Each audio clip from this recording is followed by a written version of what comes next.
Oke, sekarang video ketiga. Nah, setelah tadi acaranya sudah terjadi, lalu ada perenungan gitu, biasanya saya akan adakan tanya jawab. Nah, tanya jawab tuh tanya jawab sedikit, bukan urusan pribadi apakah siapa yang sudah pernah nge-seks apa enggak, bukan. Tetapi pertanyaan-pertanyaan tentang apa yang kamu pikirkan tentang kelas ini kelas karakter building. Tadi saya ngajakin bicara tentang hal-hal yang mungkin kalian pernah dengar bahwa itu tabu. Tapi kan saya sudah bilang, di kelas saya tidak ada topik yang ditabukan.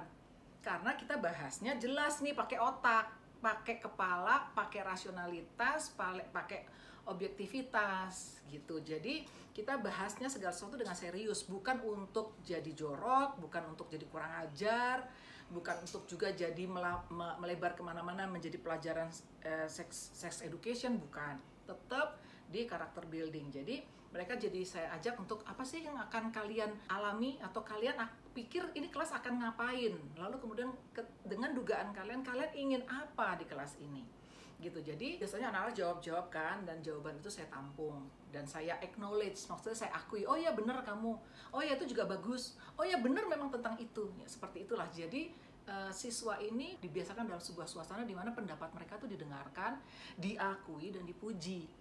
Mungkin mereka jarang melakukan itu atau jarang mengalami itu. Nah, kenapa saya bisa ngomong gitu? Karena di kelas saya akhirnya selalu menjadi kelas yang hidup, selalu menjadi kelas yang ramai, dan kadang-kadang saya menemukan ada muka-muka yang saya nggak familiar. Ini siapa ini? Mahasiswa dari mana? Ternyata tuh ada mahasiswa dari universitas lain yang diajakin oleh mahasiswa saya untuk ikut kelasnya Bu Nana deh. Ketawa-ketawa gitu, tapi mikir juga sih, merenung sih, kadang-kadang nangis, katanya begitu. Jadi saya itu bisa ketemu sama orang-orang yang mukanya nggak jelas, nggak siapa, tapi terus kemudian saya bilang, kamu mahasiswa mana? Terus dia bilang, enggak Bu, saya dari ini Trisakti, kalau saya dari Atmajaya, yang begitu-begitulah, itu biasa. Nah, jadi saya bilang bahwa oke, setelah tadi ketawa-ketawa nih, kita sudah cair, kita nggak canggung lagi, saya ingin ngajakin kalian bikin kesepakatan. Kesepakatan tuh apa? Kalau orang lain bilang katanya peraturan, tapi kalau saya pingin ngomongnya sepakat. Karena apa? Gak ada peraturan yang bisa dijalankan dengan konsisten kalau orang-orang yang terlibat di dalam tidak sepakat. Saya sendiri sebagai pribadi adalah orang yang gak mau ikut aturan kalau saya nggak sepakat sama aturannya. Saya bukan orang pemberontak ya, tapi saya adalah orang yang rasional. Saya bilang, gue gak setuju sama peraturan ada kayak gitu. Gue gak mau poin 7, gue gak mau patuh pada poin 7. Poin nomor 1, 3, 4, 5, oke. Biasanya begitu. Nah, saya pingin mahasiswa tahu, lu tuh ada di kelas gua itu tuh enaknya ngapain, kita ngapain, dan kita sepakat. Nah, pertama-tama saya akan bilang, coba kamu bikin peraturan, buka peraturan. Setelah kamu jadi mahasiswa, ketika kemarin masuk ospek, kamu tahu peraturannya apa? Coba bacain. Nomor 1 apa? Terus dia bilang tepat waktu, Bu. Oke, kita bikin tepat waktu ya di sini. Saya tulis tepat waktu dulu. Sepakat nggak kita sama tepat waktu? Ada anak bilang, ya dong Bu, nanti kalau nggak kacau. Ada yang bilang, Bu agak santai dikit Bu. Ada yang bilang, Bu gimana kalau 30 menit masih bisa dimaafin? Atau, Bu tapi nanti absen gimana? Pertanyaan kan banyak ya. Saya kan bilang, kita nggak sepakat nggak nih? Oke, ada yang minta begini, ada yang minta begitu, ada yang begitu. Banyak kan orang-orang pada ngomong, karena sudah mulai berani. Nah, pada itu saya bilang, oke, macem-macem ini mintanya, pusing saya. Enaknya gimana dong?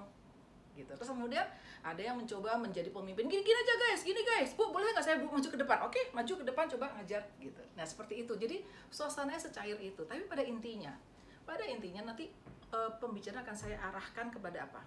Saya bilang begini, masalah tepat waktu saya sepakat bahwa kita memang harus disiplin. Cuma persoalannya saya juga berbentur pada kesadaran bahwa kalian sekolah di sini tuh bayar dan kalian berhak. Dan kamu kan sudah pada tua-tua nih. Jadi sekarang saya pikir di kelas ini kita berlatih untuk mendisiplinkan diri. Dulunya dibangunin sama emak bapak di rumah, di kampung, di kota asal kita. Tapi sekarang jadi anak kos atau sudah jadi anak besar. Coba kita biasakan diri kita bangun seperti anak yang sudah besar, punya tanggung jawab, setel waker, bangun.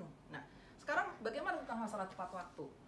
Kalau saya pikirnya begini, saya nggak tahu kamu sepakat apa enggak, tapi saya pikirnya begini, yang udah, saya biasanya membebaskan anak untuk datangnya jam berapapun. Terus mereka bilang, "Woi!" Ada yang merengut gitu. Terus saya bilang, jadi yang datangnya 1 detik sebelum saya dismiss kelas, itu masih boleh tanda tangan, masih boleh absen. Anak-anak, wih, saya bilang oke, seneng ya, seneng, sepakat. Ada yang enggak, ada yang iya. Oke, karena ada yang enggak, ada yang iya, saya bikin gini deh.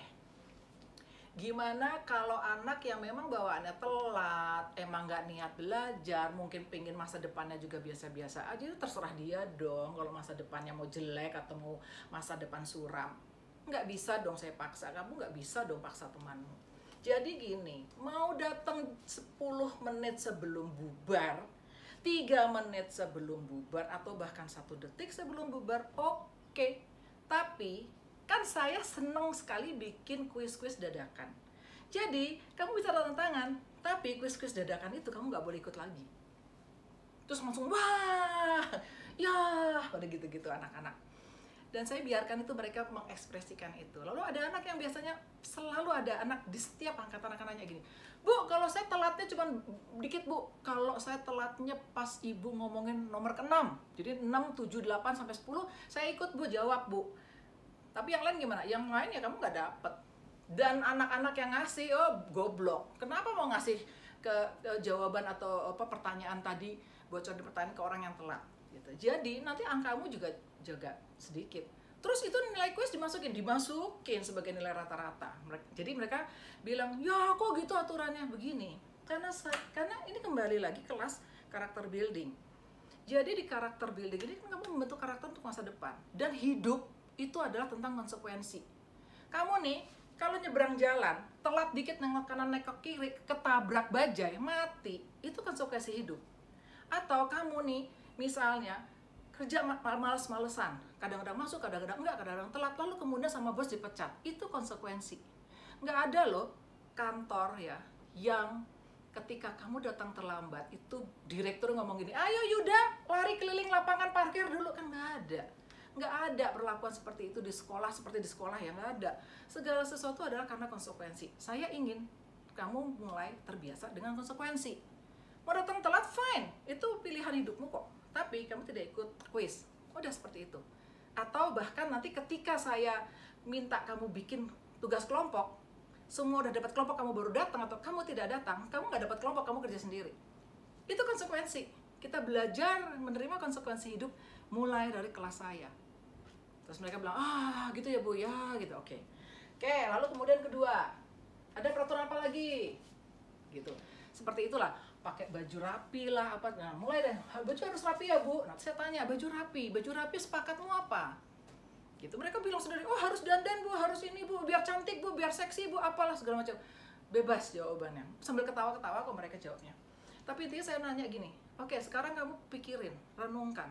Kenapa kampus ini menyarankan kamu pakai baju rapi?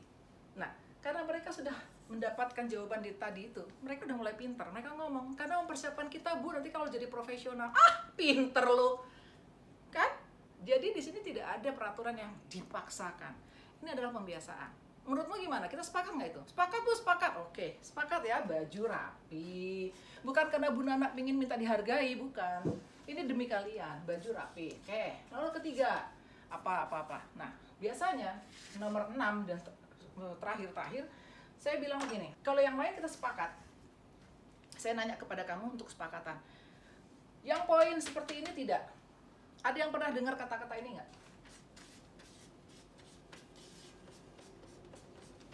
Untuk ini saya tidak mau bersepakat. Ini adalah keputusan kekuasaan saya absolut. Apa Bu, plagiat? Oh, ada yang belum tahu. Oke. Plagiat itu artinya nyolong tulisan orang. Kamu copy paste dari internet, kamu copy paste dari temen. Kan kalau tugas itu kan ada namanya ya. Juhamdi yang bikin. Nomornya ini nih. Berarti kamu mengakui tulisan itu adalah tulisanmu, padahal itu adalah tulisannya Sylvia. Atau itu tulisannya Profesor Goldberg dari internet sana. Nah, itu adalah plagiat. Dan buat saya, ini kartu mati. Coba kamu pikirin, kenapa kartu mati? Kaitin sama karakter building. Mereka mulai mikir. Gitu. Pada habis terus malu-malu. Nah, akhirnya biasanya saya kasih tahu, begini, Kamu masuk ke sini, ini kampus apa ini warung kopi? Kita ngobrol sini, ini warung kopi apa kampus nih? Kampus, Bu. Oke, kampus. Ngapain kita di sini? Belajar, Bu. Oke. Biar apa? Biar lulus, Bu. Oke, lulus jadi apa? Jadi sarjana. Ah ya, sarjana itu apa? Mereka diem. Apa ya? Sarjana itu cendekia, sayang. Cendekia. Dan kamu di sini tuh belajar, yang akan dilatih adalah kepalamu. Isinya diberesin, ditata, diisi, dibentuk karakter juga untuk menjadi apa? Manusia yang nanti berguna di masa depan. Dalam pekerjaan, dalam profesi, di dalam rumah tangga, untuk diri sendiri, di mana-mana. Dan cendekia itu modal itu kepala. Modalnya kepala. Kalau kamu seniman, yang jadi modal itu adalah inspirasi tanganmu untuk melukis dan kalau kamu penyanyi, yang jadi modal adalah suara. Tapi cendekia itu yang jadi modal adalah isi kepala. Dan isi kepala tuh harusnya asli dong, asli kepalamu dong, sama seperti penyanyi deh. Nggak mungkin kan Yuni Shara nyanyi atau siapa nyanyi itu suaranya orang lain supaya dia kelihatan bagus, dia cuma lip sync tapi suaranya suara orang. Nggak mungkin, itu namanya pembohongan. Penyanyi punya pembohongan. Sebagai cendekia juga ada pembohongan, yaitu apa? Plagiat ini. Jadi menulis haruslah tulisan yang datang dari kepalamu. Kamu di sini belajar pakai kepala, bukan pakai dengkul, bukan pakai gaya, bukan pakai kekayaan orang tua, pakai kepala. Jadi yang dihargai adalah kepalamu. Mau kamu cantiknya kayak apa, kinclong, kayak sinar, semuanya bagus, tapi kalau kepalamu ruwet, ya nilaimu ruwet. Saya nggak bisa kasih kamu nilai bagus, meskipun kamu, nih sebaliknya, mukanya nggak keruan, jerawat udah kayak mau meledak semua, kurus, nggak pede. Tapi kalau kepalamu bagus, itu yang saya nilai. Jadi nggak bisa, kalau kepalamu bagus, terus kemudian kamu isi kepalamu dicolong oleh orang, orang itu saya anggap sudah bukan cendekia, sudah bukan ilmuwan, sudah bukan orang yang terpelajar. Jadi saya mau bilang sama kamu, barang siapa ketahuan bikin makalah, bikin esai, bikin tulisan yang plagiat, kamu nggak akan lulus dari kelas saya. Kamu mau ngadu sama orang tuamu, mau ngadu sama menteri pendidikan, mau ngadu sama presiden, mau ngadu sama rektor, tetap kamu nggak lulus dari kelas saya. Nggak akan lulus. Jadi saya minta untuk urusan ini, camkan ini. Karena apa? Ini adalah harga dirimu sebagai cendekia. Sama seperti harga diri penyanyi yang menyanyikan dengan suara aslinya, bukan dengan suara orang lain. Dan dia cuma tampil lip sync, enggak. Ini masalah harga diri. Harga diri sebagai seorang yang terpelajar. Tolong pegang. Biar kamu pantas lah jadi sarjana. Kamu pantas. Dan sekolah ini, kelas ini, saya bukanlah orang yang mempromot. Boleh kok jadi sarjana pura-pura karena nyolong ilmu semua, nyontek semua. Saya nggak mau. Tidak lahir di tangan saya dan tidak lahir di kelas saya seorang plagiat.